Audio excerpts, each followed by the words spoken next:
Welcome to the fairest show on television. First tonight from Washington. The fairness of the truth. In fact, this all goes back actually to the Bible. Ye shall know the truth, and the truth shall make you free. It's from John. It may be the only Bible verse I know. It's also the creed of the CIA. The staff version, as you might imagine, is slightly saltier. Ye shall know the truth, and the truth shall blank you off. Which brings us to Tim Scott, the Republican senator from South Carolina and presidential candidate. His truth, his life story is really irritating a lot of people, specifically his experience with race and racism in America.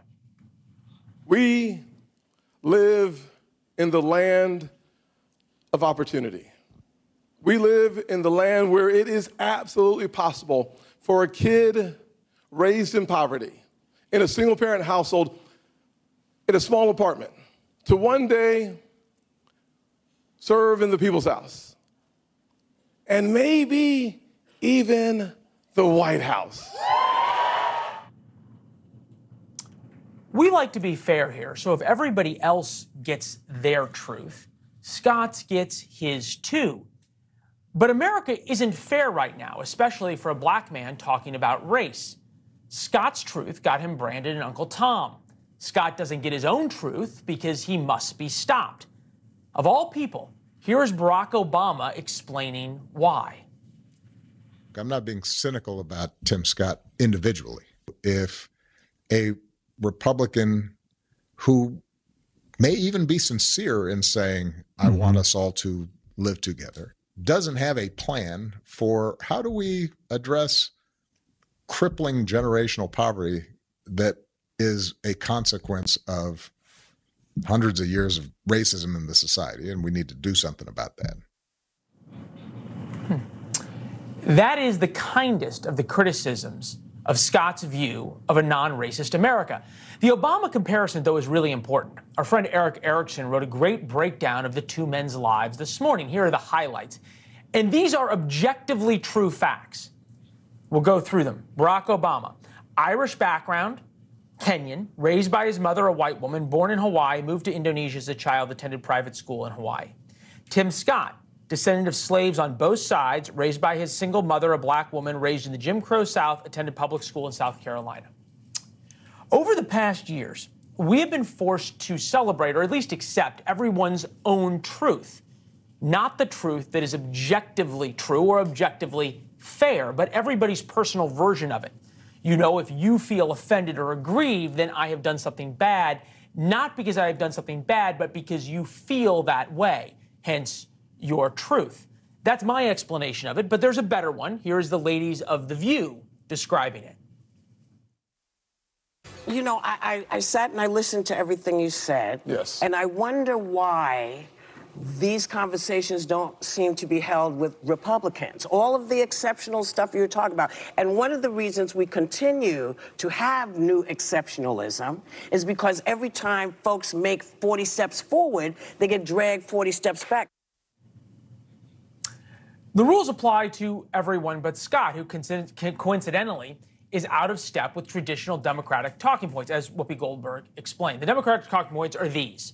A systematically racist America continues to oppress black Americans, and Democratic candidates are the only ones who can free said oppressed Americans. For example, then Vice President Joe Biden's critique of Mitt Romney in 2012.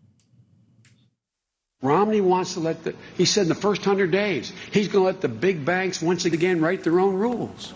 Unchain Wall Street. They're going to put you all back in chains. You probably forgot about that soundbite, right? Shockingly, you could imagine Joe Biden saying that again. Who knows? Maybe he will be forced to say it of or to Tim Scott.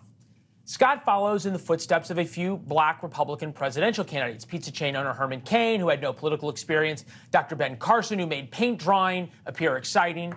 Reasonable people can agree they weren't ever a real threat. Thus, Democrats largely ignored them in their message. For a lot of reasons, Scott is a different story. He's from the early primary state of South Carolina. Trump likes him, meaning he's a possible vice presidential pick. If he won the nomination, he's okay with the MAGA base in a general election. And unlike almost every Republican, he runs towards rather than away from the issue of race.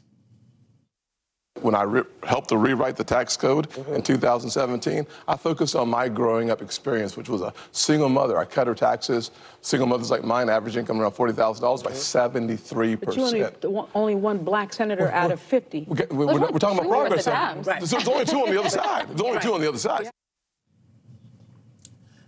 You can draw your own conclusions about why he is so threatening. You can see the body language on The View, but we have some ideas. The African-American vote in Scott's home state of South Carolina doesn't mean much. It's a red state in the primaries. But African-Americans in Georgia represent 32% of the state's eligible voters, Pennsylvania more than 10%, Michigan 13%, combined 52 electoral votes. Republicans wouldn't have to win a majority of the black vote in those states, but Scott taking away 20 or 30 points would completely change the electoral map. In other words, if Scott is allowed to live his truth, he becomes president, or perhaps more relevant for 2024, vice president. There may come a time where there's somebody in the Republican Party that is more serious about actually addressing some of the deep inequality that still exists in our society that tracks race and is a consequence of our racial history. And if that happens, I think that would be fantastic. I haven't yet seen it.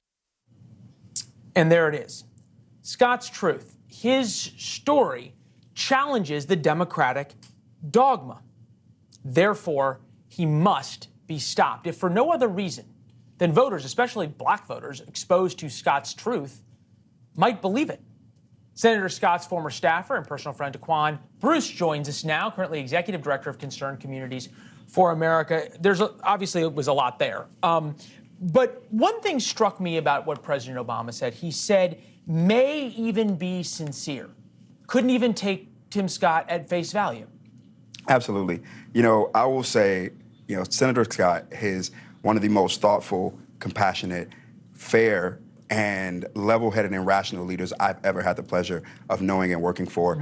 And like we've talked about before, in 2018, when I got shot outside of the home that I grew up in Chicago, it wasn't, our state senators and our representatives. The mayor didn't come visit. No, nobody came. Okay. But who did come? Senator Scott. And he stayed there as long as he could to make sure that I, just a regular person, was okay. And he took the time to listen to the issues and create a plan to help solve those problems. That's a leader who is compassionate, who we should be listening to instead of, degrading as a fellow Black American. We should be lifting up that voice. Look, and reasonable people can disagree about his policies, about his tax policies, about his stands on abortion, about his stands on Social Security and Medicare and lots of other things, on foreign policy. What I am trying to figure out is why his positions, specifically on race, bring such visceral hatred from fellow Black Americans. All you have to do is look at the body language, for example, of that interview on The View. Yeah, well, it does that simply because it breaks the lie that the left and unfortunately, former President Obama like to push forth in our media and in our world today that, in order to be a successful African American, you have to be the exception to the rule. But not counting the fact that, on today of all days, we celebrate the freedom of Black Americans and that the reality that we are our ancestors' wildest dreams. You have more Black millionaires and billionaires ever in any time in our history. And that is because yesterday's exception has become today's rule. And we have to get out of that mentality of telling Black Americans that we are the victim of a system that hates us, when in reality, we are the beneficiaries of a country that is getting more perfect by the generation. And if we come together, realize who we are as a people, we can be just as successful and be the new rule just as anybody else can. You said more perfect union. We never were a perfect union. We probably never will be. That's what makes us the best when you consider the alternatives. Black men heading towards conservatism. Among the key headlines from the 2022 midterm elections were gains by Republicans among minority voters. AP Votecast survey, GOP House candidates got 14% of the black vote, almost twice the 8% of the black vote Republicans captured in 2020 and 2018. The argument would be, right, that was because, especially in 2022, Donald Trump was not on the ballot, and in 2020 he was, and he's polarizing to black Americans. Yeah, I don't think the data of who's actually in the community, who's actually voting, really supports a lot of the statements that we see as far as, black people not wanting to support, candidates such as President Trump. When you come down to the issues, black Americans, especially black men, are typically very conservative in how they view. There are really three things that many black Americans care about that we've learned from touring the country. That's one, economic empowerment. They want to be able to provide for their families, and they want to be able to get ahead financially.